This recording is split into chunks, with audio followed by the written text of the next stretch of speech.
Hello everybody. Let's talk about a mem. It's one of those dark side memes. The person that looks out for everybody is always alone when they need somebody. That is true 50% of the time, and it's wrong 50% of the time. Let's analyse that. I'll use my own history as an example. I helped everybody. I was there for everybody. I made sacrifices for everybody. And one day I needed help and I was let down. Right? In other words, I helped everybody and I was alone when I needed help. The meme is true. I got help from outside of my closest family, so the meme is false. You see what I mean? Now, if you look at it a bit deeper, that guy there obviously helps other people, then was let down, right? So he feels alone. So what's that saying?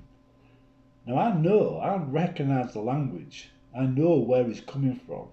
I know what he's thinking. That is a don't let the bastards win mem. That's what he's saying there. Don't let the bastards win.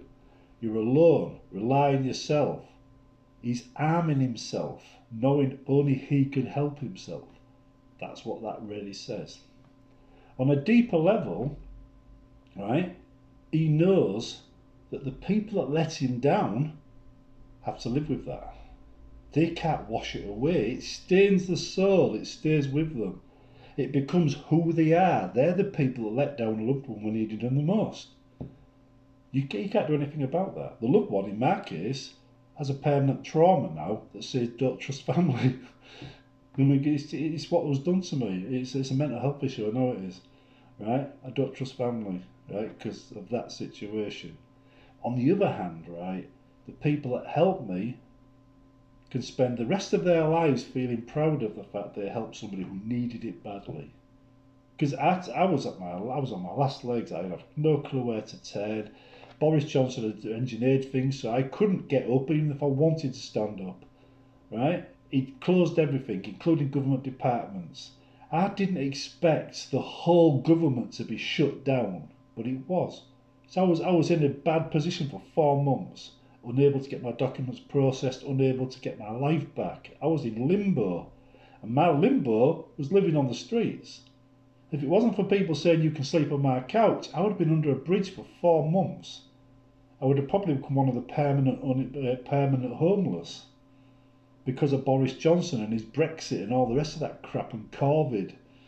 Right? So I was in a bad position. And the people who I thought might help didn't. I had nowhere else to turn. And I turned to the internet and Facebook as an act of desperation. I started a fundraiser using Facebook's fundraising things, and I got not one fundraiser successfully complete, but two. They hit my goal because I said I need this amount to live, I need this amount to get a flat. I got both of them within 12 hours because I'm a caring, helpful type, and I didn't just help the friends closest to me, I helped people outside of that group. The person that looks after everybody is always alone when they need somebody.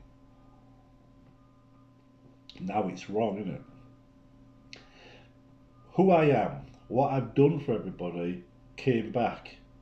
Just as I'd reached down to help them, they reached down to help me.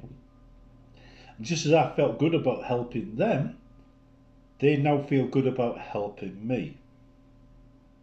You see where it's going? If you got my help and then didn't help me when I needed it, you'd feel bad. And it'd be a regret you'd have for the rest of your life. These people have a sense of pride now for the rest of their life.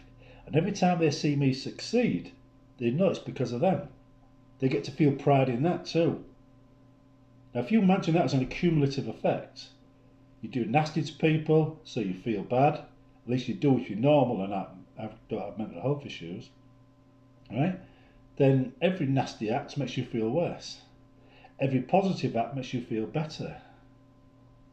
So you see where I'm going here?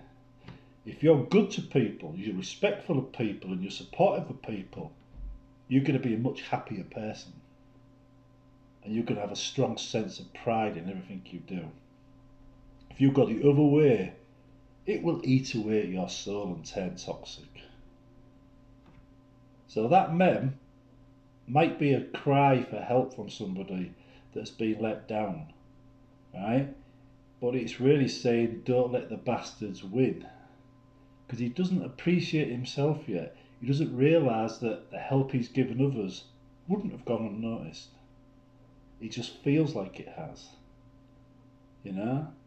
You understand where that person's coming from. You know exactly where that person is or where he's been. This is the voice of experience.